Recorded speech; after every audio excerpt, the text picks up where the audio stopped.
bisexual flower. Collect 5 examples from your neighborhood with the help of your teacher and find out its common and scientific name.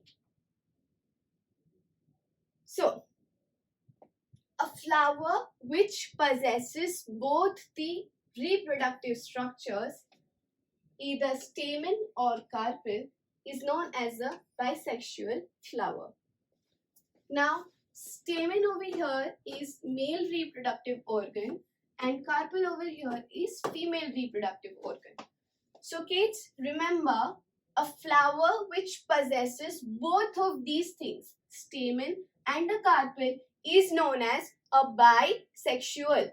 Bi means two. Sexes is male and female. So, bisexual flower. Easy?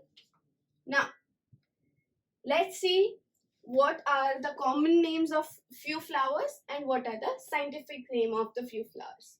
So, hibiscus or a Chinese rose, its scientific name is Hibiscus rosa sinensis.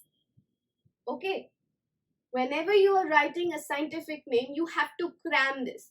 Whenever you are writing a scientific name, when you are writing with a pen and paper, learn to underline the scientific name. When you are typing the scientific name, it should always be in italics. So, China rose or hibiscus is known as Hibiscus rosa sinensis. Chandni is Arvatimia divaricata. Macoy is Solanum nigrum.